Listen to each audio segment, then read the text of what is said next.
ಶ್ರೀ ಗುರುಭ್ಯೋ ನಮಃ. ಹರಿ ಓಂ. ಶ್ರಿಯಪ್ಪತ್ತೇ ನಿತ್ಯ ಗಣಿತ ಗುಣಮಾಣಿಕ್ಯ ವಿಶದ ಪ್ರಭಾಜಾಲೋಲ್ಲಾಸೋಪಹತ ಸಕಲಾವದ್ಯತಮಸೆ ಜಗಜ್ಜನ್ಮಸ್ಥೇಮ ಪ್ರಲಯ ರಚನಾಶೀಲವಪುಷೆ ನಮೋ ಶೇಷಾಂನಾಯ ಸ್ಮೃತಿಹೃದಯದೀಪ್ತಾಯ ಹರಯೇ ಯೇನ ಪ್ರಾದುರಭಾವಿ ಭೂಮಿವಲಯೇ ವ್ಯಸ್ತಾರಿಗೋ ಸಂತತಿ ಪ್ರಬೋಧಿಶ್ರುತಿ ಪಂಕಜಂ ಕರುಣಯಾ ಪ್ರಾಕಾಶೀತತ್ವಂ ಪರಂ ಧ್ವಾಂತಂ ಧ್ವಂಸಮನಾಯಿ ಸಾಧುನಿಕರಶ್ಚಾಕಾರಿ ಸನ್ಮಾರ್ಗಗಃ ತೇನೋ ವ್ಯಾಸದಿವಾಕರೇಣ ಸತತಂ ಮಾತ್ಯಾಜಿ ಮೇ ಮಾನಸಂ ವ್ಯಾಪ್ತಿರ್ಯಸ್ಯ ನಿಜೇ ನಿಜೇ ನಮಃ ಸಪಕ್ಷೇ ಸಪಕ್ಷೇ ಸ್ಥಿತಿಃ ವ್ಯಾವೃತ್ತಿಶ್ಚ ವಿಪಕ್ಷತೋತ ವಿಷಯೇ ಸಕ್ತಿರ್ನ ವೈಬಾಧಿತೆ ನೈವಾಸ್ತಿ ಪ್ರತಿಪಕ್ಷಯುಕ್ತಿರತುಲಂ ಶುದ್ಧಂ ಪ್ರಮಾಣಂ ಸमे ಭೂಯಾತ್ತತ್ವ ವಿನಿರ್ಣಯಾಯ ಭಗವಾನಾನಂದತೀರ್ಥೋ ಮುನಿಃ ಭವತಿ ಯದನುಭಾವಾದೇಡಮೂಕೋऽಪಿ ವಾಗ್ಮೀ ಜಡಮತಿರಪಿ ಜಂತುರ್ಜಾಯತೆ ಪ್ರಾಜ್ಞಮೌಲಿಃ सकलवचनचेतो देवता भारती सा मम वचसि निधत्तां सन्निधिं मानसे च रमानिवासोचितवासभूमि सन्न्याय रत्नावलि जन्मभूमि वैराग्यभाग्यो मम पद्मनाभतीर्थामृताब्धिर्भवताद्विभूतिः पदवाक्यप्रमाणज्ञान् प्रतिवादिमदच्छिदः श्रीमदक्षोभ्यतीर्थाख्यानुपतिष्ठे गुरून्मम श्रीमदानन्दतीर्थार्य सन्मनः सरसि भुवि अनुव्याख्याननलिने चञ्चरीकति मे मनः न शब्दाब्दौ गाढाः न च निगमचर्चासु चतुराः न च न्याये प्रौढाः न च विदितवेद्या अपि वयं परं श्रीमत्पूर्णः प्रमति गुरुकारुण्यसरणि प्रपन्नामान्या स्मः किमपि च वदन्तोऽपि महतां भगवता बादरायणेन प्राणिनां निःश्रेयसाय प्रणीतमपि ब्रह्ममीमांसा शास्त्रम् असाधुनिबन्धं दतमसा अवकुण्ठितत्वेन प्रणीतमिव मन्यमानः भगवान् आनन्दतीर्थमुनिः यथाचार्याभिप्रायम् अस्य भाष्यं विधाय अनुभाष्यमपि करिष्यन् विलीन प्रकृतितया स्वयमन्तराय विदुरोऽपि अनवरतमीश्वर प्रवणकाय करणवृत्तिरपि नारायण प्रणामादिकं पारीप्सितस्य अनन्तराय परिसमाप्त प्रचयस्य च हेतुतया अवगीत शिष्टाचार परम्परादिना अवगतम् अवश्यं करणीयं शिष्यान् ग्राहयितुं ग्रन्थादौ निबध्नाति नारायणमिति नारायणं निखिलपूर्णगुणैकदेहं निर्दोषमाप्यतममप्यखिलैः सुवाक्यैः अस्योद्भवादिदमशेष विशेषतोऽपि वन्द्यं सदा प्रियतमं मम सन्नमामि तमेव शास्त्रप्रभवं प्रणम्य जगद्गुरूणां गुरुमञ्जसैव विशेषतो मे परमाख्यविद्याव्याख्यां करोम्यन्वपि चाहमेव ओमो मथातो ब्रह्मजिज्ञासा ॐ श्रुतिक्षीराब्धिमामथ्यधीमन्दरमहीभृता प्राप्ता न्यायसुधायेन तं जयीन्द्रमहं भजे बुधैरपि सुदुर्बोधे ग्रन्थे जन्मम साहसम् तत्पारयन्तु निपुणाः गुरुपादरजक्कणाः लौकिकफलं लक्षणामृतदोहिनीं गुरुवनुग्रहरूपां तां कामधेनुमुपास्महे मद्वोक्तिर्द्विनदी जयर्यशुभवाक्शूर्यात्मजा संगमे व्याख्यात्नानमो विधाय हरे प्राप्य प्रसादं परं ಪ್ರಾಪುರ್ಯೇ ಕೃತಕೃತ್ಯತಾಂ ಗತಮಲಾ ವಿದ್ಯಾದಿರಾಜಾದಯೋ ಯೋಗೀಶ ಕೃಪಯಂತು ತೇ ಜಯ ಮುನೇರ್ಭಾವಸ್ಯ ಬೋಧಾಯ ಮೇ ಶುಕೇನ ಶಾಂತ್ಯಾದಿಷು ವಾङ्ಮಯೇಷು ವ್ಯಾಸೇನ ಧೈರ್ಯಂ ಬುಧಿನೋಪಮೇಯಂ ಮನೋಜಜಿತ್ಯಾ ಮನಸಾಂ ನಿಪತ್ಯ ರಘುತ್ತಮಾಖ್ಯಂ ಸ್ವಗುರುಂ ನಮಾಮಿ ನ ದಗ್ಧಂ ಯಸ್ಯ ಕೌಪೀರಂ ಅಗ್ನೋ ದತ್ತಮಪಿ ಸ್ಫುಟಂ ವೇದೋ ವ್ಯಾಸ ಗುರುಂ ನೌಮಿ ಶ್ರೀವೇದೇಶ ನಮಸ್ಕೃತಂ ಸತ್ಯನಾಥ ಗುರು ಪಾತು ಯೋಧೀರೋ ನವಚಂದ್ರಿಕಾ ನವಾಮೃತ ಗದಾ ತೀರ್ಥ ತಾಂಡವಾನಿ ವ್ಯಚೀಕೃಪತ ಆರೂಢ ಸಹಸಾಯತೀಂದ್ರ ಪದವೀಂ ಗತ್ವಾ ಚ ವಾರಾಣಸಿ ತತ್ರತ್ಯಾನ್ ಕುಮತ ಪ್ರಚಾರ ನಿರತಾನದ್ವೈತ ದಿಗ್ಧಂತಿನಃ ಪ್ರೌಢಾರ್ಥೆ ವಚನೆ ಸುಯುಕ್ತಿ ಖಚಿತೈ ಸಂಬೀಷ ಜನ್ಮೋದಯನ್ ಸತ್ಯಧ್ಯಾನ ಸುಕೇಸರಿ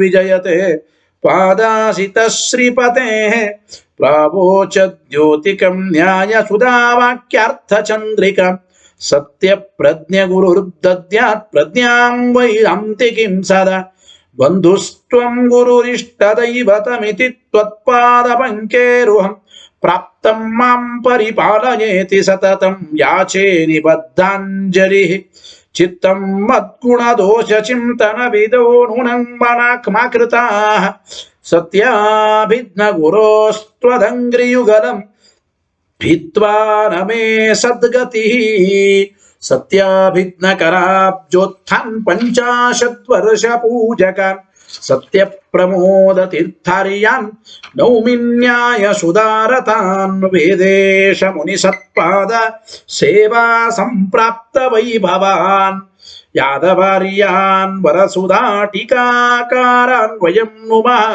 ಪೃಥ್ವೀ ಮಂಡಲ ಮಧ್ಯಸ್ಥಾ ಪೂರ್ಣಬೋಧ ಮತಾನುಗಾ ವೈಷ್ಣವಾ ವಿಷ್ಣು ಹೃದಯಾ ತಾನ್ನಮಸ್ಸೆ ಗುರುನ್ಮಮ ಆಪಾದ ಮೂಲೆ ಪರ್ಯಂತಂ ಗುರುಣಾಮಾಕೃತಿಂ ಸ್ಮರೆತ್ ತೇನ ವಿಘ್ನಾಃ ಪ್ರಣಶ್ಯಂತಿ ಸಿದ್ಧ್ಯಂತಿ ಚ ಮನೋರಥಾಃ ಶುಭಾನ್ ಧ್ಯಾಯಂತಿ ಯೇ ಕಾಮಾನ್ ಗುರುದೇವಃ ಪ್ರಸಾದಜಾನ್ ಇತರಾನ್ ಆತ್ಮಪಾಪೋತ್ಥಾನ್ ತೇಷಾಂ ವಿದ್ಯಾ ಫಲಿಷ್ಯತಿ ಯೈರಹಂ ಶುಕವತ್ ಸಮ್ಯಕ್ ಶಿಕ್ಷಿತೋಸ್ಮಿ ಕೃಪಾಲುಭಿಃ ಶ್ರೀಮತ್ ಸತ್ಯಾತ್ಮತೀರ್ಥಾರ್ಯಾನ್ ವಂದೇ ವಿದ್ಯಾ ಗುರುನ್ ಮಮ ರಾಮಶಬ್ದಾರ್ಥವತ್ತಾರಂ ಗಾಯತ್ರ್ಯರ್ಥಂ ಚ ಸಾಧಕಂ ಮಠಾದಿಪೈರಮಾನಿತಂ ಚ ಸತ್ಯಾತ್ಮಾನಂ ಯತಿಂ ಭಜೆ ಸ್ವಸ್ತ್ಯಸ್ತು ಸತಾಮಖಿಲ ಸನ್ಮಂಗಲಾನಿ ಭವಂತು ಶ್ರೀ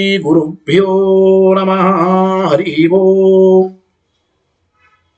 ಹಿಂದೆ ಪೂರ್ವ ಪಕ್ಷಿಗಳು ಈ ಕರ್ಮದ ಬಗ್ಗೆ ಹೇಳುವಾಗ ಶೇನದಲ್ಲಿ ಕರ್ಮವನ್ನ ಒಪ್ಪಿದ್ದಾರೆ. ಅಂದ್ರೆ ಗಿಡುಗು ಪಕ್ಷಿಯಲ್ಲಿ ಕರ್ಮವನ್ನ ಒಪ್ಪಿದ್ದಾರೆ. ಆದರೆ ಸ್ಥಾಣುವಿನಲ್ಲಿ ಕರ್ಮ ಕ್ರಿಯಾ ಇದು ಒಪ್ಪಿಲ್ಲ. ಸ್ಥಾಣುವಿನಲ್ಲಿ ಕರ್ಮವನ್ನ ಒಪ್ಪಿಲ್ಲ. ಅದಕ್ಕೆ ನಾವು ಪ್ರಮಾಣ ಪ್ರಮಿತವಾದ ಮೇಲೆ ಸ್ಥಾಣುವಿನಲ್ಲಿಯೂ ಕೂಡ ಕರ್ಮವನ್ನು ಒಪ್ಪಬೇಕು ಎಂಬ ವಿಚಾರವನ್ನು ನಾವು ಸಾಧನೆ ಮಾಡ್ತಾ ಇದ್ದೇವೆ. ಇಲ್ಲಿ ಪೂರ್ವ ಪಕ್ಷಿಗಳು ಒಂದು ಹೇಳ್ತಾರೆ. ಏನು ಅಂದ್ರೆ ನೋಡಿ, ಇವತ್ತಿನ ಈ ವಿಷಯ ಈ ಪ್ಯಾರಾದಲ್ಲಿ ಇದೆ. ಸ್ವಲ್ಪ ಕಠಿಣವಾದ ಭಾಗ, ನಿಧಾನವಾಗಿ ತಿಳಿಯೋಣ. ಯದ್ಗತಂ ಹಿ ಕಾರ್ಯಂ ಉಪಲಭ್ಯತೆ ತದ್ಗತಂ ಕಾರಣಮಪಿ ಇತ್ಯೌತ್ಸರ್ಗಿಕೋ ನ್ಯಾಯ. ನೋಡಿ, ಕಾರ್ಯ ಎಲ್ಲಿ ಗೋಚರವಾಗುತ್ತದೆಯೋ ಅಂದ್ರೆ ನಮಗೆ ಯಾವುದರಲ್ಲಿ ಕಾರ್ಯಜ್ಞಾನವಾಗುತ್ತದೋ ಅಲ್ಲೇ ಕಾರಣವೂ ಇದೆ. ಇದು ಅಪವಾದ ಸಹಿತವಾದ ಒಂದು ನಿಯಮ, ಅಂದ್ರೆ ಸಾಪವಾದ ನಿಯಮ ಅಂತ ಕರೀತಾರೆ. ಅಂದ್ರೆ ಇದೊಂದು ಸಾಮಾನ್ಯ ನಿಯಮ. ಇದಕ್ಕೆ ಅಪವಾದವೂ ಇರಬಹುದು ಕೆಲವು ಕಡೆ. ಅಂದ್ರೆ ಸಾಮಾನ್ಯವಾಗಿ ಎಲ್ಲಿ ಕಾರ್ಯ ತೋರುತ್ತದೋ ಅಲ್ಲೇನೆ ಕಾರಣವೂ ಕೂಡ ತೋರುತ್ತದೆ ಅಂತ ಒಂದು ನಿಯಮ. ಈಗ ನೋಡಿ, ಅಂದ್ರೆ ಇದರ ಅಭಿಪ್ರಾಯ ಈ ವಾಕ್ಯಕ್ಕೆ ಯದ್ಗತಂ ಹಿ ಕಾರ್ಯಂ ಉಪಲಭ್ಯತೆ ತದ್ಗತಂ ಕಾರಣಮಪಿ ಔತ್ಸರ್ಗಿಕೋ ನ್ಯಾಯ. ಔತ್ಸರ್ಗಿಕ ನ್ಯಾಯ ಅಂದ್ರೆ ಸಾಪವಾದ ಸಹಿತವಾದ ಒಂದು ನಿಯಮ. ಸಂಸ್ಕೃತದಲ್ಲಿ ಇದನ್ನು ನಾವು ಅರ್ಥ ಮಾಡೋದಾದ್ರೆ, ಯನ್ನಿಷ್ಠ ಕಾರ್ಯಂ ಉಪಲಭ್ಯತೆ ತನ್ನಿಷ್ಠಂ ನೈವ ಕಾರಣಕೇನ ಭಾವ್ಯಂ ನ ಭಾವ್ಯಂ ಅಂತ. ಅಂದ್ರೆ ಕಾರ್ಯಂ ಯನ್ನಿಷ್ಠಂ ಉಪಲಭ್ಯತೆ ಅಂದ್ರೆ ಕಾರ್ಯವು ಎಲ್ಲಿ ಇದೆ ಅಂತ ತೋರುತ್ತದೆ, ಕಾರಣವೂ ಅಲ್ಲೇ ಇರಬೇಕು, ಕಾರಣವೂ ಅಲ್ಲೇ ಇರಬೇಕು ಅಂತ ನಿಯಮ. ಅಂದ್ರೆ ತನ್ನಿಷ್ಠೇನೈವ ಕಾರಣೇನ ಭಾವ್ಯಂ. ಹೀಗೆ ಅಂದ್ರೆ ಇದು ಒಂದು ವ್ಯಾಪ್ತಿ. ಈ ವ್ಯಾಪ್ತಿಗೆ ಅನುಸಾರವಾಗಿ ಎಲ್ಲಿ ಕಾರ್ಯ ಇರುತ್ತದೋ ಅಲ್ಲಿ ಕಾರಣ ಇರಬೇಕು ಅಂತ ಅಭಿಪ್ರಾಯ. ಈಗ ಪ್ರಕೃತದಲ್ಲಿ ಏನು? ಪ್ರಕೃತದಲ್ಲಿ ಕಾರ್ಯವಾದದ್ದು ಸಂಯೋಗ ವಿಭಾಗಗಳು. ಅಂದ್ರೆ ಪಕ್ಷಿ ಗಿಡದಿಂದ ಹಾರಿದಾಗ ಆ ಗಿಡದಿಂದ ಸಂಯೋಗ ವಿಭಾಗಗಳು ಹುಟ್ಟುತ್ತವೆ. ಅಂದ್ರೆ ಇಲ್ಲಿ ಪಕ್ಷಿಯ ಅಥವಾ ಆ ಸ್ಥಾಣುವಿನ ಗಿಡದ ಸಂಯೋಗ ವಿಭಾಗಗಳೇ ಹುಟ್ಟುವ ಕಾರ್ಯಗಳು ಅಂತ ಅರ್ಥ ಮಾಡಿಕೊಳ್ಳಿ. ಪ್ರಕೃತ ಕಾರ್ಯಗಳು ಒಂದು ಸಂಯೋಗ ವಿಭಾಗಗಳು. ಈ ಸಂಯೋಗ ವಿಭಾಗಗಳು ಎಲ್ಲಿದೆ? ಸ್ಥಾಣುವಿನಲ್ಲಿ, ಪಕ್ಷಿಯಲ್ಲಿ ಇದೆ. ಕ್ರಿಯೆಯೂ ಕೂಡ ಅಲ್ಲಿಯೇ ಇರಬೇಕು ಎಂಬ ನಿಯಮ. ಸಂಯೋಗ ವಿಭಾಗಗಳೆಂಬ ಕಾರ್ಯಗಳು ಶೇನ ಪಕ್ಷಿಯಲ್ಲಿ ಇದೆ. ಶೇನ ಪಕ್ಷಿ ಗಿಡದಲ್ಲಿ ಬಂದು ಕೂತು ಅಂದ್ರೆ ಗಿಡದಲ್ಲಿ ಸಂಯೋಗ ಅಂಬೋದು ಬಂತು, ಪಕ್ಷಿಯಲ್ಲಿಯೂ ಬಂದಿದೆ. ಹಾಗಾದ್ರೆ ಸಂಯೋಗ ವಿಭಾಗಗಳೆಂಬ ಕಾರ್ಯಗಳು ಎಲ್ಲಿ ಬಂತು? ಪಕ್ಷಿ ಸ್ಥಾಣುವಿನಲ್ಲಿ. ಈ ಸಂಯೋಗ ವಿಭಾಗಗಳಿಗೆ ಕಾರಣವಾದ ಹಾಗಾದ್ರೆ ಕ್ರಿಯಾ ಕರ್ಮ ಎಂಬುದು ಕೂಡ ಸ್ಥಾಣು ಮತ್ತು ಶೇನ ಎರಡು ಕಡೆಗೂ ಇದೆ ಅಂತ ನಾವು ಅನ್ನಬೇಕು. ಆದ್ದರಿಂದ ಈಗ ನೋಡಿ, ಶೇನ ಕ್ರಿಯೆಯಿಂದಲೇನೆ ಎಲ್ಲವೂ ಕೂಡಿಸಬೇಕು ಅಂತ ಅವರ ಅಭಿಪ್ರಾಯ. ಅಂದ್ರೆ ಶೇನದಲ್ಲಿ ಕ್ರಿಯೆ ಇದೆ, ಪಕ್ಷಿಯಲ್ಲಿ ಕ್ರಿಯೆ ಕರ್ಮ ಇದೆ. ಸ್ಥಾಣುವಿನ ಕರ್ಮ ಸಂಯೋಗ ವಿಭಾಗಕ್ಕೆ ಕಾರಣವಲ್ಲ ಅಂದ್ರು ಅದು ಸರಿಯಲ್ಲ ಅಂತ ನಾವು ಹೇಳ್ತಾ ಇದ್ದೀವಿ. ಸ್ಥಾಣುವಿನ ಕರ್ಮ ಇದು ಸಂಯೋಗ ವಿಭಾಗಗಳಿಗೆ ಕಾರಣ ಅಲ್ಲ, ಶೇನದಲ್ಲಿರುವ ಕರ್ಮದಿಂದಲೇನೆ ಸಂಯೋಗ ವಿಭಾಗಗಳು ಹುಟ್ಟುತ್ತವೆ. ಸಂಯೋಗ ವಿಭಾಗಗಳೆಂಬ ಕಾರ್ಯಗಳು ಎಲ್ಲಿವೆ? ಶೇನ ಪಕ್ಷಿಯಲ್ಲಿ ಇದೆ, ಗಿಡಗಿದಲ್ಲಿ ಇದೆ. ಅಲ್ಲೇನೆ ಆ ಸಂಯೋಗ ವಿಭಾಗಗಳಿಗೆ ಕಾರಣವಾದ ಕ್ರಿಯಾ ಅಂಬೋದಿದೆ ಅಂತ ಅಭಿಪ್ರಾಯ ಅವರು ಇಷ್ಟು ಹೇಳಿದ್ದಾರೆ. ಆದರೆ ಈ ನಿಯಮಕ್ಕೆ ಒಂದು ಅಪವಾದ ಅಂತ ಇದೆ. ಅಪವಾದ ಹೇಳ್ತಾ ಇದ್ದೀವಿ, ಸಾಪವಾದ ನಿಯಮ ಅಂತ ಹೇಳಿದ್ದೀವಿ. ಈ ನಿಯಮಕ್ಕೆ ಅಪವಾದ ಇದೆ. ಏನು ಅಂದ್ರೆ ಈಗ ನೋಡಿ, ಎಲ್ಲಿ ಅಪವಾದ? ಘಟಪಟಾದಿ ಕಾರ್ಯಗಳು ಎಲ್ಲಿರ್ತವೆ? ಭೂತಲದಲ್ಲಿ ಇರುತ್ತವೆ ಅಂತ ಇಟ್ಕೊಳ್ಳಿ. ಘಟಪಟಾದಿ ಕಾರ್ಯಗಳು ಭೂತಲದಲ್ಲಿ ಇರುತ್ತವೆ. ಆದ್ರೆ ಅದಕ್ಕೆ ಕಾರಣವಾದ ಅಂದ್ರೆ ಘಟಪಟಾದಿ ಕಾರ್ಯಗಳಿಗೆ ಘಟಕ್ಕೆ ಕಾರಣ ಮಣ್ಣು, ದಂಡ, ಚಕ್ರ, ಕುಲಾಲ ಇವೆಲ್ಲ ಒಂದು. ಪಟಕ್ಕೆ ಕಾರಣ ತಂತು, ಕುವಿಂದ ಅಂದ್ರೆ ಕುಂಬಾರ, ಇವೆಲ್ಲವೂ ಕೂಡ ಕಾರಣಗಳು. ಅವು ಭೂತಲದಲ್ಲಿರ್ತವೆ. ಆದರೆ ಘಟಪಟಗಳಿಗೆ ಕೇವಲ ಘಟಪಟ ಅಂದ್ರೆ ಘಟಕ್ಕೆ ಕೇವಲ ಮಣ್ಣು ಮಾತ್ರ, ದಂಡ ಮಾತ್ರ ಕಾರಣ ಅಲ್ಲ. ಆ ಘಟಕ್ಕೆ ಘಟ ಆಗುವ ಒಂದು ಕಾಲ, ಘಟಕ್ಕೆ ಕಾಲವೂ ಕಾರಣ. ಮಾಡುವ ವ್ಯಕ್ತಿ ಅಥವಾ ಆ ಘಟದ ಫಲವನ್ನು ಅನುಭವಿಸುವ ವ್ಯಕ್ತಿಗಳು ಅವರ ಅದೃಷ್ಟವೂ ಕಾರಣ. ಇರಲಿ, ಅಂತೂ ಘಟಪಟಾದಿ ಕಾರ್ಯಗಳಿಗೆ ಮಣ್ಣು, ದಂಡ, ಕುಲಾಲ, ತಂತುಗಳು ಹೇಗೆ ಕಾರಣವೋ ಕಾಲ ಮತ್ತು ಅದೃಷ್ಟಗಳೂ ಕಾರಣವೇ. ಈಗ ಒಂದು ನಿಯಮ, ಕಾರ್ಯ ಎಲ್ಲಿರುತ್ತದೋ ಅಲ್ಲೇ ಕಾರಣ ಇರುತ್ತದೆ ಎಂಬ ಇದು ಸಾಮಾನ್ಯ ನಿಯಮ. ಇದಕ್ಕೆ ಅಪವಾದ ಯಾವುದು ಅಂದ್ರೆ ಘಟಪಟಾದಿ ಕಾರ್ಯಗಳು ಭೂತಲದಲ್ಲಿ ಇದೆ. ಘಟಪಟಾದಿ ಕಾರ್ಯಗಳು ಭೂತಲದಲ್ಲಿ ಇದೆ. ಆದರೆ ಅದೇ ಭೂತಲದಲ್ಲಿ ಕಾಲ ಮತ್ತು ಅದೃಷ್ಟಗಳವನ ಇಲ್ಲ, ಕಾಲ ಮತ್ತು ಅದೃಷ್ಟಗಳು ಇಲ್ಲ. ಅದಕ್ಕೆ ಈ ಒಂದು ಇದನ್ನ ಉತ್ಸರ್ಗ ನಿಯಮ ಅಂತ ಕರೀತಾರೆ. ಅಪವಾದ ಸಹಿತವಾದ ನಿಯಮ ಇದು. ಯನ್ನಿಷ್ಟಂ ಕಾರ್ಯಂ ಉಪಲಭ್ಯತೆ ತನ್ನಿಷ್ಠೇನೈವ ಕಾರಣೇನ ಭಾವ್ಯಂ ಎಂಬುದು ಅಪವಾದ ಸಹಿತವಾದ ನಿಯಮ. ಈಗ ಪ್ರಕೃತದಲ್ಲಿ ಏನು ಅಂದ್ರೆ ಶೇನಕ್ರಿಯ ಇದಷ್ಟೇನೆ ಸಂಯೋಗಾದಿಗಳಿಗೆ ಕಾರಣ. ಸಂಯೋಗಾದಿಗಳು ಎಲ್ಲಿವೆ? ಶೇನದಲ್ಲಿ ಇದೆ. ಅಲ್ಲಿ ಕ್ರಿಯಾ ಅಂಬೋದು ಇದೆ. ಹಾಗೆ ಈಗ ಶೇನಕ್ರಿಯೆ ಹೇಗೆ ಕಾರಣವೋ ಹಾಗೆ ಸ್ಥಾಣು ಸಂಯೋಗ ವಿಭಾಗಗಳಿಗೆ ಕಾರಣವಾಗಬಹುದು. ಅಂದ್ರೆ ಶೇನಕ್ರಿಯೆ ಹೇಗೋ ಹಾಗೆ ಸ್ಥಾಣುವಿನ ಸಂಯೋಗ ವಿಭಾಗಗಳಿಗೆ ಕಾರಣವಾಗ ಸ್ಥಾಣುವಿನಲ್ಲೇ ಕ್ರಿಯೆ ಬೇಕಾಗಿಲ್ಲ ಅಂತ ಅವರ ಅಭಿಪ್ರಾಯ. ಅವರು ಪೂರ್ವ ಪಕ್ಷಗಳು ಹೇಳಿದ್ದು. ಅಂದ್ರೆ ಸಂಯೋಗ ವಿಭಾಗಗಳು ಹುಟ್ಟೋದಕ್ಕೆ ಶೇನದಲ್ಲಿರುವ ಕ್ರಿಯಾ ಸಾಕು. ಶೇನದಲ್ಲಿರುವ ಕ್ರಿಯೆಯಿಂದ ನಾವು ಅಂದ್ರೆ ಶೇನದಲ್ಲಿರೋದು ಕಾರಣವಾದ ಕ್ರಿಯೆ. ಶೇನಕ್ರಿಯೆಯಿಂದ ಹುಟ್ಟುವ ಸಂಯೋಗ ವಿಭಾಗಗಳಿಂದ ಶೇನ ಗಿಡದಲ್ಲಿ ಪಕ್ಷಿಯಲ್ಲಿ ಕ್ರಿಯೆ ಇದೆ ಅಂತ ನಾವು ಅನುಮಾನ ಮಾಡಿ ತಿಳಿಯುತ್ತೇವೆ. ಅಂದ್ರೆ ಸಂಯೋಗ ವಿಭಾಗಗಳಿಂದ ಶೇನ ಅಂದ್ರೆ ಗಿಡುಗು ಪಕ್ಷಿಯಲ್ಲಿ ಕ್ರಿಯೆ ಇದೆ ಅಂತ ಅನುಮಾನ ಮಾಡಿ ತಿಳಿಯುತ್ತೇವೆ ಹೊರತು ಈ ಸಂಯೋಗ ವಿಭಾಗಗಳಿಂದ ಸ್ಥಾಣುವಿನಲ್ಲಿ ಕರ್ಮ ಇದೆ ಅಂತ ತಿಳಿಯಬೇಕು ಅಂತ ಅಭಿಪ್ರಾಯ ಇಲ್ಲ ಅಂತ ಅವರ ಅಭಿಪ್ರಾಯ. ಏನ್ ಅಭಿಪ್ರಾಯ ಏನಿಲ್ಲ ಅಂತ ಅವ್ರು ಹೇಳ್ತಾ ಇದ್ದಾರೆ. ಗೊತ್ತಾಯ್ತಾ? ವಾಕ್ಯ ನೋಡಿ. ಶೇನ ಕರ್ಮಣೇವ ಕಲ್ಪಿತೇನ ಸರ್ವಸ್ಯ ಉಪಪತ್ತೌ ನ ಸ್ಥಾಣು ಕರ್ಮೋಪಯೋಗ ಇತಿ ಚೇನ್ನ. ಶೇನದಲ್ಲಿರುವ ಕರ್ಮದಿಂದಲೇ ಸಂಯೋಗ ವಿಭಾಗಗಳು ಹುಟ್ಟುತ್ತವೆ ಅಂತ ನಾವು ಹೇಳಬಹುದು.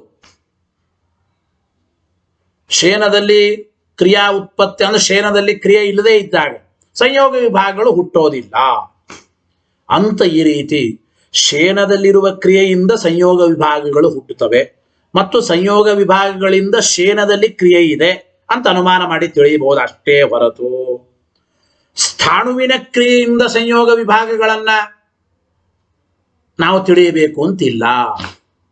ಅಂದರೆ ಸಂಯೋಗ ವಿಭಾಗಗಳಿಂದ ಶೇನದಲ್ಲಿ ಕ್ರಿಯೆ ಇದೆ ಅಂತ ಅನುಮಾನ ಮಾಡಿ ತಿಳಿಯಬೇಕು. ಆ ಸಂಯೋಗ ವಿಭಾಗಗಳಿಂದ ಸ್ಥಾಣುವಿನಲ್ಲಿ ಗಿಡದಲ್ಲಿಯೂ ಕ್ರಿಯೆ ಇದೆ ಅಂತ ತಿಳಿಯಬಾರದು. ಅಂದ್ರೆ ಸ್ಥಾಣುವಿನಲ್ಲಿರತಕ್ಕಂತಹ ಕರ್ಮ ಇದು ಸಂಯೋಗ ವಿಭಾಗವನ್ನು ಕುರಿತು ಏನು ಕಾರಣ ಅಲ್ಲ, ಉಪಯೋಗ ಬೀಳೋದಿಲ್ಲ. ಸಂಯೋಗ ವಿಭಾಗಗಳನ್ನು ಕುರಿತು ಉಪಯೋಗ ಬೀಳುವ ಕ್ರಿಯಾ ಅಂದರೆ ಶೇನ ಗಿಡಗು ಪಕ್ಷಿಯಲ್ಲಿ ಇರತಕ್ಕಂಥದ್ದು. ಪಕ್ಷಿಯಲ್ಲಿರುವ ಕ್ರಿಯೆ ಮಾತ್ರ ಸಂಯೋಗ ವಿಭಾಗಗಳಿಗೆ ಕಾರಣ. ಸ್ಥಾಣು ಕರ್ಮ ಇದು ಸಂಯೋಗ ವಿಭಾಗಗಳಿಗೆ ಕಾರಣ ಅಲ್ಲ ಅಂತ ಅವರ ಅಭಿಪ್ರಾಯ. ಹೀಗೆ ಹೇಳಿದ್ರೆ ಇತಿಚೇನ್ನ ಇದು ಸರಿಯಲ್ಲ ಅಂತ ನಾವು ಹೇಳುತ್ತೇವೆ ಸಿದ್ಧಾಂತಿಗಳು. ಏನಂದ್ರೆ ವಿಕಲ್ಪ ಅನುಪಪತ್ತೇ. ನೋಡಿ, ಈ ರೀತಿ ನೀವು ಹೇಳೋದಾದ್ರೆ ಸ್ಥಾಣುವಿನ ಕರ್ಮ ಇದು ಸಂಯೋಗ ವಿಭಾಗಗಳಿಗೆ ಉಪಯೋಗ ಬೀಳೋದಿಲ್ಲ. ಸ್ಥಾಣುವಿನ ಕರ್ಮಗಳಿಂದ ಸಂಯೋಗ ವಿಭಾಗಗಳು ಹುಟ್ಟೋದಿಲ್ಲ. ಶೇನ ಕರ್ಮದಿಂದಲೇ ಸಂಯೋಗ ವಿಭಾಗಗಳು ಹುಟ್ಟುತ್ತವೆ ಅಂತಂದ್ರೆ ಇಲ್ಲಿ ನಾವು ವಿಕಲ್ಪ ಮಾಡಿ ನಿಮಗೆ ನಿರಾಕರಣೆ ಮಾಡ್ತಾ ಇದ್ದೇವೆ ಅಂತ ಅರ್ಥ. ನಾವು ಮಾಡುವ 2 ವಿಕಲ್ಪಗಳಲ್ಲಿ 2 ವಿಕಲ್ಪಗಳು ಕೂಡೋದಿಲ್ಲ ಎಂಬ ಮಾತನ್ನು ವಿಕಲ್ಪ ಅನುಪಪತ್ತೇ, ವಿಕಲ್ಪ ಕೂಡೋದಿಲ್ಲ ಎಂಬ ಮಾತನ್ನು ಹೇಳ್ತಾ ಇದೆ. ಹೇಗೆ ಏನು ಅಂದ್ರೆ ತಥಾಹಿ.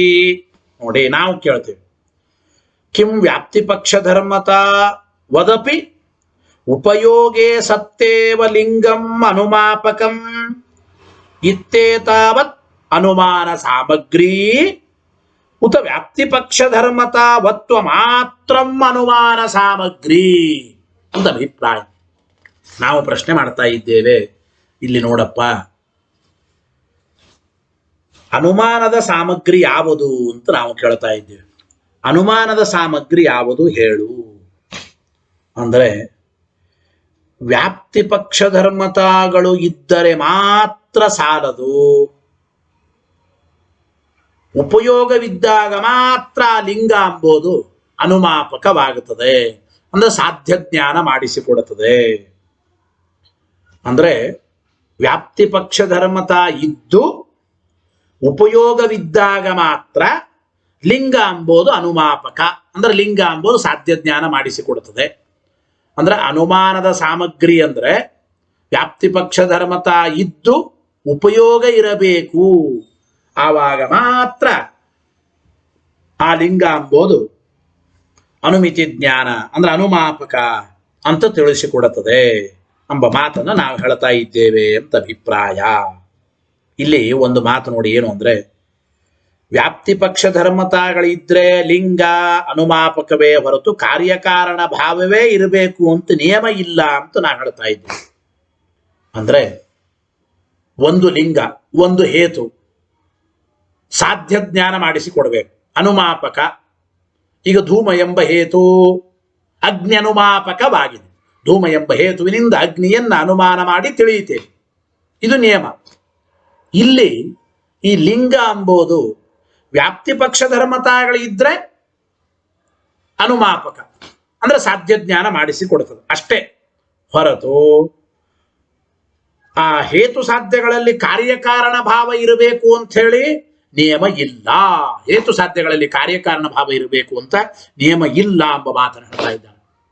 ಒಂದು ವೇಳೆ ಹೇತು ಸಾಧ್ಯಗಳಲ್ಲಿ ಕಾರ್ಯಕಾರಣ ಭಾವ ಇದ್ದರೇನೇ ಲಿಂಗ ಅಂಬೋದು ಅನುಮಾಪಕ ಅಂಬೋದಾದರೆ ಫಲಂ ರೂಪವತ ರಸಾತ ಎಂಬಲ್ಲಿ ರಸರೂಪಗಳಿಗೆ ಕಾರ್ಯಕಾರಣ ಭಾವ ಇಲ್ಲ ಅಂದ ಮೇಲೆ ರಸ ಎಂಬ ಹೇತು ರೂಪವನ್ನ ಅನುಮಾನ ಮಾಡಿ ಕೊಡೋದಿಲ್ಲ ಅಂತ ಆಗಬೇಕಾಗುತ್ತೆ.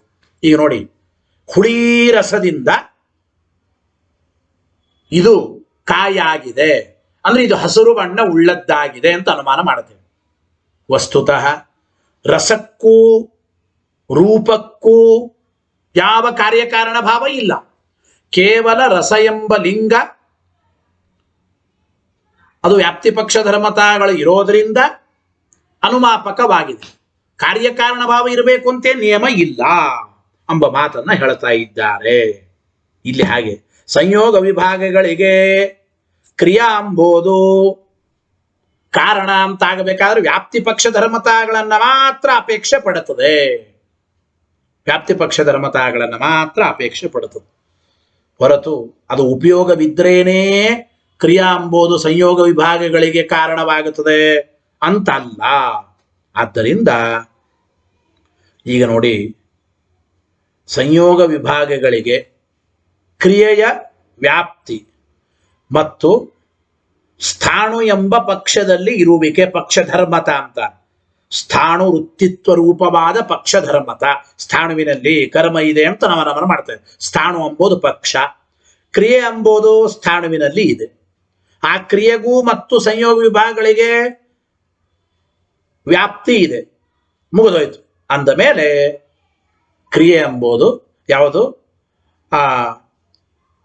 ಏನು ಅಂತಾರೆ, ವ್ಯಾಪ್ತಿ ಪಕ್ಷ ಧರ್ಮತಾಗಳಿದ್ರೆ ಸಾಕು, ಸಂಯೋಗ ವಿಭಾಗಗಳಿಂದ ಸ್ಥಾಣುವಿನಲ್ಲಿ ಕ್ರಿಯೆ ಇದೆ ಅಂತ ಅನುಮಾನ ಮಾಡಿ ತಿಳಿಯಬಹುದು ಅಂತ ನಮ್ಮ ಅಭಿಪ್ರಾಯ. ಸರಿ, ಈಗ ಒಂದು ಅಭಿಪ್ರಾಯ ನಾವು ವಿಕಲ್ಪ ಮಾಡ್ತಾ ಇದ್ದಾರೆ. ವಿಕಲ್ಪದ ಅರ್ಥವನ್ನೇ ಇನ್ನೊಮ್ಮೆ ತಿಳಿಯೋಣ. ಏನಪ್ಪಾ ಅಂದ್ರೆ ನೋಡಿ, ವ್ಯಾಪ್ತಿ ಪಕ್ಷ ಧರ್ಮತ ಇದ್ದು ಆ ಲಿಂಗ ಎಂಬುದು ಕಾರ್ಯಕಾರಣ ಭಾವ ಉಪಯೋಗವಿದ್ದಾಗ ಮಾತ್ರ, ಅಂದ್ರೆ ಜನ್ಯ ಜನಕ ಭಾವ ಕಾರ್ಯಕಾರಣ ಭಾವ ಯಾವುದಾದ್ರೂ ಅನ್ನಿ, ವ್ಯಾಪ್ತಿ ಪಕ್ಷ ಧರ್ಮತ ಇದ್ದು ಆ ಲಿಂಗ ಜನ್ಯ ಜನಕ ಭಾವಾದಿ ಉಪಯೋಗವಿದ್ದಾಗ ಮಾತ್ರ ಅನುಮಾಪಕ ಅನುಮಾನ ಸಾಮಗ್ರಿ ಅಂತೀರೋ, ಅಥವಾ ಕೇವಲ ವ್ಯಾಪ್ತಿ ಪಕ್ಷ ಧರ್ಮತ ಇದ್ರೆ ಸಾಕು ಲಿಂಗ ಎಂಬುದು ಅನುಮಾಪಕ ಅಂತೀರೋ ಅಂತ ಪ್ರಶ್ನೆ. ಹೇಳಿಬಿಡ್ತೇನೆ. ತಥಾಹಿ ಕಿಂ ವ್ಯಾಪ್ತಿ ಪಕ್ಷ ಧರ್ಮತಾವದಪಿ ಉಪಯೋಗೇ ಸತ್ತೇವ ಲಿಂಗಂ ಅನುಮಾಪಕಂ ಇತ್ತೇತಾವನ್ನ ಅನುಮಾನ ಸಾಮಗ್ರಿ. ಅಂದ್ರೆ ಲಿಂಗವು ವ್ಯಾಪ್ತಿ ಪಕ್ಷ ಧರ್ಮತಾಗಳು ಉಳ್ಳದ್ದಾಗಿ ಉಪಯೋಗವಿದ್ದಾಗ ಮಾತ್ರ, ಅಂದ್ರೆ ಹೇತು ಸಾಧ್ಯಗಳಲ್ಲಿ ಕಾರ್ಯಕಾರಣ ಭಾವ ಎಂಬ ಜನ್ಯ ಜನಕ ಭಾವ ಎಂಬ ಉಪಯೋಗವಿದ್ದಾಗ ಮಾತ್ರ ಆ ಲಿಂಗ ಅನುಮಾಪಕ.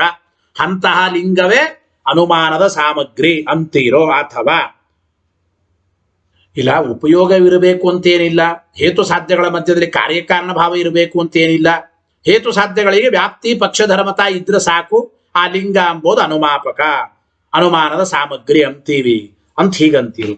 ನಾದ್ಯ ಮೊದಲನೇ ಪಕ್ಷ ಸರಿ ಅಲ್ಲ. ಅಂದ್ರೆ ವ್ಯಾಪ್ತಿ ಪಕ್ಷ ಧರ್ಮತಾ ಇದ್ದರೂ ಕೂಡ ಕಾರ್ಯಕಾರಣ ಭಾವ ಅಂದ್ರೆ ಜನ್ಯ ಜನಕ ಭಾವ ಎಂಬ ಉಪಯೋಗವಿರಲೇಬೇಕು. ಉಪಯೋಗವಿದ್ದಾಗ ಮಾತ್ರ ಹೇತು ಎಂಬುದು ಅನುಮಾಪಕವಾಗುತ್ತದೆ ಅಂತ ಅಂಬೋದಾದ್ರೆ ಅಕಾರ್ಯ ಕಾರಣ ಅನುಮಾನ ಉಚ್ಛೇದ ಪ್ರಸಂಗಾತ್ ಎಂಬ ಮಾತನ್ನು ಹೇಳ್ತಾ ಇದ್ದಾನೆ.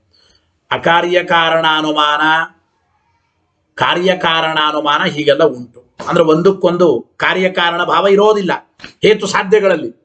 ಹೇತು ಸಾಧ್ಯಗಳಲ್ಲಿ ಪರಸ್ಪರ ಕಾರ್ಯಕಾರಣ ಭಾವ ಇಲ್ಲದೆ ಹೋದರೂ ಕೆಲವು ಹೇತುಗಳು ಕಾರ್ಯವನ್ನ ಅಂದ್ರೆ ಆ ಹೇತು ಎಂಬುದು ಸಾಧ್ಯವನ್ನ ತಿಳಿಸಿಕೊಡುತ್ತದೆ ಅನೇಕ ಅನುಮಾನಗಳಲ್ಲಿ. ಏನು ವಾಕ್ಯ ನೋಡಿ, ಮೊದಲನೇ ಪಕ್ಷ ಸರಿಯಲ್ಲ ಅಂದ್ರು.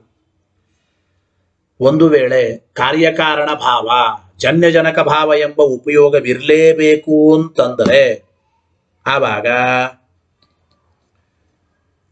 ಅಂದ್ರೆ ವ್ಯಾಪ್ತಿ ಮತ್ತು ಪಕ್ಷಧರ್ಮತಾಗಳಿದ್ದರೂ ಕೂಡ ಹೇತು ಸಾಧ್ಯಗಳ ಮಧ್ಯದಲ್ಲಿ ಕಾರ್ಯಕಾರಣ ಭಾವ ಎಂಬ ಉಪಯೋಗವಿರಲೇಬೇಕು ಅಂತಂಬೋದಾದರೆ ಆವಾಗ ಫಲಂ ರೂಪವತ ರಸಾತ, ಅಥವಾ ಇನ್ನೊಂದು ಹೇಳಿದ್ದಾರೆ ಏನು ಅಂತಂದ್ರೆ ಅಲ್ಲಿ ಹೇಳುವಾಗ ಇನ್ನೊಂದು ಇಲ್ಲಿ ತಿಳಿಸಿಕೊಟ್ಟಿದ್ದಾರೆ ಏನು ಅಂತಂದ್ರೆ ಫಲಂ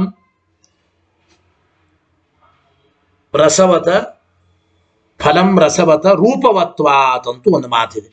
ಫಲಂ ರಸವತ ರೂಪವತ್ವ, ಈ ಅನುಮಾನ ಅಯುಕ್ತವಾಗಬೇಕಾಗುತ್ತದೆ ಅಂತ ಅಭಿಪ್ರಾಯ.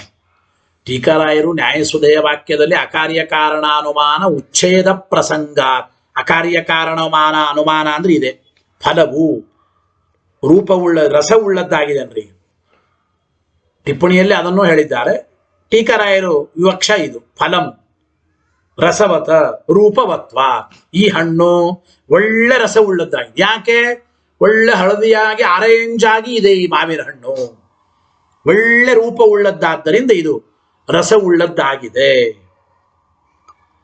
ಅಂದ್ರೆ ಹಳದಿ ರೂಪ ಇರೋದ್ರಿಂದ ರಸ ಉಳಿತಾಯಿ, ಹಸಿರು ರೂಪ ಇದ್ರೆ ರಸ ಇರಲ್ಲ, ಗಟ್ಟಿ ಇರುತ್ತೆ ಹಣ್ಣು. ಹಾಗೆ ಫಲಂ ರಸವತ ರೂಪವತ್ವ, ವಸ್ತುತಃ ರೂಪವತ್ವ ಎಂಬ ಹೇತುವಿಗೂ ರಸವತ್ವ ಎಂಬ ಸಾಧ್ಯಕ್ಕೂ ಇಲ್ಲಿ ಕಾರ್ಯಕಾರಣ ಭಾವ ಇಲ್ಲ. ನಿಮ್ಮ ರೀತಿ ಹೇತು ಸಾಧ್ಯಗಳಲ್ಲಿ ಉಪಯೋಗ ಕಾರ್ಯಕಾರಣ ಭಾವ ಇದ್ರೇನೇ ಹೇತು ಅಂಬೋದು ಅನುಮಾಪಕ ಅಂಬೋದಾದ್ರೆ ಈ ಅನುಮಾನವೇ ಅಯುಕ್ತ, ಈ ಅನುಮಾನವೇ ಅಯುಕ್ತ ಅಂತ ಆಗಬೇಕಾದೀತು. ಆದ್ರೆ ಹಾಗಿಲ್ಲ ಜಗತ್ತಿನಲ್ಲಿ. ಕಾರ್ಯಕಾರಣ ಭಾವ ಇದ್ರೇನೆ ಹೇತು ಎಂಬುದು ಸಾಧ್ಯ ಜ್ಞಾನ ಮಾಡಿಸಿಕೊಡುತ್ತದೆ, ಅನುಮಾಪಕವಾಗುತ್ತದೆ ಅಂತ ಹೇಳಲಿಕ್ಕೆ ಆಗೋದಿಲ್ಲ. ಅಕಾರ್ಯ ಕಾರಣ ಅನುಮಾನ ಎಂಬ ಈ ಅನುಮಾನವೇ ಭಂಗವಾಗಬೇಕಾದೀತು. ಅನೇಕ ಕಡೆ ಈ ರೀತಿ ಒಪ್ಪಿದ್ದಾರೆ. ಹೇತು ಸಾಧ್ಯಗಳಲ್ಲಿ ಕಾರ್ಯಕಾರಣ ಭಾವ ಇಲ್ಲದೆ ಹೋದರೂ ವ್ಯಾಪ್ತಿ ಪಕ್ಷ ಧರ್ಮತಾ ಇದ್ರೆ ಸಾಕು, ಹೇತು ಎಂಬುದು ಸಾಧ್ಯ ಜ್ಞಾನವನ್ನು ಮಾಡಿಸಿಕೊಡ್ತದೆ, ಹೇತು ಅನುಮಾಪಕ ಅಂತ ಆಗುತ್ತದೆ, ಸಾಕು ಮುಗಿದೋಯ್ತು. ಅದನ್ನು ಹೇಳ್ತಾ ಇದ್ದಾರೆ. ಅದರಿಂದ ಹೇಳಲಿಕ್ಕೆ ಆಗೋದಿಲ್ಲ. ನಾದ್ಯ ಕಾರಣ ಕಾರ್ಯಾನುಮಾನ ಉಚ್ಛೇದ ಪ್ರಸಂಗ ಮತ್ತು ಕಿಂಚ ಯಹ ಏನ ಅವಿನಾಭೂತಃ ಸಹ ಕ್ವಚಿದ್ ಉಪಲಭ್ಯಮಾನಃ ಅನುಪಯೋಗಾತ್ ತಂ ನ ಗಮಯತಿ ಇತ್ಯಲೌಕಿಕಂ. ಇನ್ನೊಂದು ಮಾತನ್ನು ಕೂಡ ತಿಳಿಸಿಕೊಡ್ತಾ ಇದ್ದಾರೆ. ಈ ರೀತಿ ಹೇಳತಕ್ಕಂಥದ್ದು ಇದು ಯುಕ್ತವಲ್ಲ ಅಂತ ಅಭಿಪ್ರಾಯ. ಇದು ಲೋಕ ವಿರುದ್ಧವಾಗಬೇಕಾಗುತ್ತದೆ ಎಂಬ ಮಾತನ್ನು ಹೇಳ್ತಾ ಇದ್ದಾರೆ. ಏನು ಅಂತಂದ್ರೆ ನೋಡಿ, ಏನು ಅಂತಂದ್ರೆ ಯಾವ ವಸ್ತುವಿನಿಂದ ವ್ಯಾಪ್ತವಾಗಿದೆಯೋ ಆ ವಸ್ತು ಕೇವಲ ಉಪಲಬ್ಧವಾದಾಗ, ಅಂದ್ರೆ ಉಪಲಬ್ಧವಾದಾಗ ಉಪಯೋಗ ಇಲ್ಲದೆ ಇರೋದ್ರಿಂದ ಆ ವ್ಯಾಪಕಕ್ಕೆ ಅಂದ್ರೆ ಆ ಸಾಧ್ಯಕ್ಕೆ ಅನುಮಾಪಕವಲ್ಲ ಎಂಬುದು ಇದು ಲೋಕ ವಿರುದ್ಧವಾಗುತ್ತದೆ ಎಂಬ ಮಾತನ್ನು ಹೇಳ್ತಾ ಇದ್ದಾರೆ. ಲೋಕ ವಿರುದ್ಧವಾಗುತ್ತದೆ ಎಂಬ ಮಾತು ಅಂದ್ರೆ ಏನು ಅಭಿಪ್ರಾಯ? ಯಹ ಏನ ಅವಿನಾಭೂತ ಅಂದ್ರೆ ಯಾವ ಹೇತು ಏನ ಅವಿನಾಭೂತ ಯಾವ ಸಾಧ್ಯದಿಂದ ವ್ಯಾಪ್ತಿ ಉಳ್ಳದ್ದಾಗಿದೆ, ಆದರೆ ಸಹ ಕ್ವಚಿತ್ ಉಪಲಭ್ಯಮಾನ ಅನುಪಯೋಗ, ಆದರೆ ಹೇತು ಸಾಧ್ಯಗಳ ಮಧ್ಯದಲ್ಲಿ ಕಾರ್ಯಕಾರಣ ಭಾವ ಇಲ್ಲ, ಉಪಯೋಗ ಏನಿಲ್ಲ ಅಂದಮೇಲೆ ಹೇತು ಸಾಧ್ಯಗಳ ಮಧ್ಯದಲ್ಲಿ ಕಾರ್ಯಕಾರಣ ಭಾವ ಎಂಬ ಉಪಯೋಗವಿಲ್ಲ ಅಂತೇಳಿ ಅಂತಹ ಹೇತು ತಮ್ನ ಗಮಯತಿ, ಅಂತಹ ಹೇತು ಸಾಧ್ಯವನ್ನು ತಿಳಿಸಿಕೊಡೋದಿಲ್ಲ. ತಮ್ ಅಂತಹ ಸಾಧ್ಯವನ್ನ ಸಹ ಹೇತು ಅಂಬೋದು ನ ಗಮ ತಿಳಿಸಿಕೊಡೋದಿಲ್ಲ ಅಂಬೋದು ಇತ್ಯಲೌಕಿಕಂ. ಇದು ಲೋಕ ವಿರುದ್ಧವಾಗಿ, ಇದು ಲೌಕಿಕ ಅಂದ್ರೆ ಎಲ್ಲಾ ಜನರು ಒಪ್ಪುವ ನಿಯಮ ಅಲ್ಲ ಅಂತ ಅಭಿಪ್ರಾಯ. ಅಂದ್ರೆ ಕಾರ್ಯಕಾರಣ ಭಾವ ಇಲ್ಲದೆ ಹೋದ್ರು ವ್ಯಾಪ್ತಿ ಇದ್ದರೆ ಸಾಕು ಹೇತು ಎಂಬುದು ಸಾಧ್ಯ ಜ್ಞಾನ ಮಾಡಿಸಿಕೊಡುತ್ತದೆ, ಅನುಮಾಪಕವಾಗುತ್ತದೆ ಅಂತ ಎಲ್ಲರೂ ಒಪ್ಪಿದ್ದು. ಇದನ್ನು ನೀವು ಒಪ್ಪದೆ ಹೋದ್ರೆ ಇದು ಅಲೌಕಿಕವಾಗುತ್ತದೆ, ಲೋಕ ವಿರುದ್ಧವಾಗುತ್ತದೆ ಎಂಬ ಮಾತನ್ನು ತಿಳಿಸಿಕೊಡ್ತಾ ಇದ್ದಾರೆ. ಆಮೇಲೆ ಎರಡನೇದಾಗಿ ದ್ವಿತೀಯೇತು ಕಥಂ ನ ಸ್ಥಾಣು ಕರ್ಮಾನುಮಾನಂ, ಎರಡನೇ ಪಕ್ಷ ಅಂಗೀಕಾರ ಮಾಡಿಬಿಟ್ರು. ಎರಡನೇ ಪಕ್ಷ ಏನು ಇಲ್ಲ, ವ್ಯಾಪ್ತಿ ಪಕ್ಷ ಧರ್ಮತಾಗಳಿದ್ದರೆ ಸಾಕು ಹೇತು ಅಂಬೋದು ಅನುಮಾಪಕವಾಗುತ್ತದೆ ಈಗ ಅಂತ ಅಂಬೋದಾದರೆ, ಈಗ ನೋಡಿ ಸ್ಥಾಣುವಿನಲ್ಲಿ ಸಂಯೋಗ ವಿಭಾಗಗಳು ಅಂದ್ರೆ ಸ್ಥಾಣುವಿನಲ್ಲಿ ಸಂಯೋಗ ವಿಭಾಗಗಳಿದೆ. ಪಕ್ಷಿ ಬಂದು ಕೂತು ಪಕ್ಷಿಯ ಸಂಯೋಗ ಸ್ಥಾಣುವಿನಲ್ಲೂ ಇದೆ. ಆ ಸ್ಥಾಣುವಿನಿಂದ ಪಕ್ಷಿ ಹಾರಿ ಹೋಯಿತು ಗಿಡದಿಂದ, ಆ ಪಕ್ಷಿಯ ವಿಭಾಗ ಎಂಬ ಗುಣ ಗಿಡದಲ್ಲಿ ಸ್ಥಾಣುವಿನಲ್ಲಿ ಇದೆ. ಸರಿ, ಸ್ಥಾಣುವಿನಲ್ಲಿ ಸಂಯೋಗ ವಿಭಾಗಗಳು ಇದೆ. ಆ ಸಂಯೋಗ ವಿಭಾಗಗಳು ಅವು ಕ್ರಿಯೆಯಿಂದ ವ್ಯಾಪ್ತಿ ಉಳ್ಳದ್ದಾಗಿವೆ ಎಂಬ ಮಾತನಾಡ್ತಾ ಇದ್ದ. ಅಂದ್ರೆ ಕ್ರಿಯೆಯ ವ್ಯಾಪ್ತಿ ಮತ್ತು ಸ್ಥಾಣು ವೃತ್ತಿತ್ವ ರೂಪವಾದ ಪಕ್ಷಧರ್ಮತ ಉಳ್ಳವುಗಳಾಗಿವೆ. ಅಂದ ಮೇಲೆ ಈಗ ನೋಡಿ ಸ್ವಾರಸ್ಯ, ಸ್ಥಾಣುವಿನಲ್ಲಿ ಇರುವ ಸಂಯೋಗ ವಿಭಾಗಗಳಿಗೆ ಕ್ರಿಯಾನೇ ಕಾರಣ ಅಂತಂದ ಮೇಲೆ ಆ ಸಂಯೋಗ ವಿಭಾಗಗಳಿಂದ ಸ್ಥಾಣುವಿನಲ್ಲಿ ಕ್ರಿಯಾ ಇದೆ ಅಂತ ಯಾಕೆ ಅನುಮಾನ ಮಾಡಬಾರದು? ನಾವು ಕೇಳ್ತಾ ಇರ್ತೀರಿ. ಈಗ ಸುಮ್ಮನೆ ನೋಡಿ, ಶೇಣ, ಗಿಡುಗು ಒಂದು ಚೇತನ, ಅದೊಂದು ಜೀವ, ಪಕ್ಷಿ. ಈ ಪಕ್ಷಿಯಲ್ಲಿ ಕ್ರಿಯೆ ಇದೆ ಅಂತ ಅನುಮಾನ ಮಾಡ್ತೀರಿ. ಯಾಕೆ ಪಕ್ಷಿಯಲ್ಲಿ ಕ್ರಿಯೆ ಇದೆ ಅಂತ ಅನುಮಾನ ಮಾಡ್ತೀರಿ? ಈ ಪಕ್ಷಿಯ ಕ್ರಿಯೆಯಿಂದ ಸಂಯೋಗ ವಿಭಾಗಗಳು ಹುಟ್ಟುತ್ತವೆ. ಅಂದ್ರೆ ಸಂಯೋಗ ವಿಭಾಗಗಳ ಮೂಲಕವಾಗಿ ಪಕ್ಷಿಯಲ್ಲಿ ಕ್ರಿಯೆ ಇದೆ ಅಂತ ಅನುಮಾನ ಮಾಡ್ತೀರಿ. ಅದೇ ರೀತಿ ಸ್ಥಾಣುವಿನಲ್ಲಿರುವ ಕ್ರಿಯೆಯಿಂದ ಸಂಯೋಗ ವಿಭಾಗಗಳು ಹುಟ್ಟುತ್ತವೆ. ಸ್ಥಾಣುವಿನಲ್ಲಿಯೂ ಕೂಡ ಸಂಯೋಗ ವಿಭಾಗಗಳಿವೆ. ಆ ಸ್ಥಾಣುವಿನಲ್ಲಿ ಇರತಕ್ಕಂಥ ಸಂಯೋಗ ವಿಭಾಗಗಳಿಂದ ಸ್ಥಾಣುವಿನಲ್ಲಿ ಕ್ರಿಯೆ ಇದೆ ಅಂತ ಯಾಕೆ ಅನುಮಾನ ಮಾಡಬಾರದು ಅಂತ ನಾವು ಪ್ರಶ್ನೆ ಮಾಡ್ತಾ ಇದ್ದೇವೆ. ದ್ವಿತೀಯೇತು ಸ್ಥಾಣವು ಕಥಂ ನ ಕರ್ಮಾನುಮಾನಂ, ಸ್ಥಾಣುವಿನಲ್ಲಿ ಯಾಕೆ ಕರ್ಮ ಇದೆ ಅಂತ ಅನುಮಾನ ಮಾಡಬಾರದು? ಸ್ಥಾಣುವಿನಲ್ಲಿ ಕರ್ಮ ಇದೆ ಅಂತ ಯಾಕೆ ಅನುಮಾನ ಮಾಡಬಾರದು? ಸಂಯೋಗ ವಿಭಾಗಗಳಿಂದ ತಾನೆ ಶೇನದಲ್ಲಿ ಕರ್ಮ ಕ್ರಿಯೆ ಇದೆ ಅಂತ ನೀವು ಅನುಮಾನ ಮಾಡೋದು. ಅದೇ ರೀತಿ ಸ್ಥಾಣುವಿನಲ್ಲಿ ಅಂದ್ರೆ ಶೇನದಲ್ಲಿ ಸಂಯೋಗ ವಿಭಾಗಗಳೆಂಬ ಕಾರ್ಯಗಳು ಹೇಗಿವೆಯೋ ಸ್ಥಾಣುವಿನಲ್ಲಿಯೂ ಕೂಡ ಸಂಯೋಗ ವಿಭಾಗಗಳೆಂಬ ಕಾರ್ಯಗಳಿದೆ. ಸ್ಥಾಣುವಿನಲ್ಲಿಯೂ ಸಂಯೋಗ ವಿಭಾಗಗಳೆಂಬ ಕಾರ್ಯಗಳಿರೋದ್ರಿಂದ ಆ ಸ್ಥಾಣುವಿನಲ್ಲಿ ಜಡವಾದರೂ ಕೂಡ ಅಲ್ಲಿ ಕರ್ಮ ಕ್ರಿಯೆ ಇದೆ ಅಂತ ಯಾಕೆ ಅನುಮಾನ ಮಾಡಬಾರದು ಅಂತ ಕೇಳ್ತಾ ಇದ್ದೆ. ಇಲ್ರಿ, ಅನುಮಿತಮಪಿ ಕರ್ಮ ಕಲ್ಪನಾ ಗೌರವ ಭಯಾತ್ ಅಪನೀಯತೆ ಇತಿ. ಅವರಂದ್ರು ಹಾಗಲ್ರಿ, ಸ್ಥಾಣುವಿನಲ್ಲಿಯೂ ಕೂಡ ಕ್ರಿಯಾ ಅನುಮಾನ ಮಾಡಿಬಿಟ್ರೆ ಅಂದ್ರೆ ಸ್ಥಾಣುವಿನಲ್ಲಿಯೂ ಕೂಡ ಕ್ರಿಯಾ ಒಪ್ಪಿಬಿಟ್ರೆ ಕಲ್ಪನಾ ಗೌರವ ದೋಷ ಬರುತ್ತದೆ. ಆ ಭಯದಿಂದ ನಾವು ಬಿಡ್ತೀವಿ. ಈಗ ಶೇನ, ಗಿಡುಗು, ಪಕ್ಷಿಯಲ್ಲಿಯೂ ಸಂಯೋಗ ವಿಭಾಗಗಳಿಂದ ಕ್ರಿಯೆ ಇದೆ ಅಂತ ಅನುಮಾನ ಮಾಡಿ ತಿಳಿಯೋದು. ಶೇನದಲ್ಲಿಯೂ ಕ್ರಿಯಾ ಇದೆ.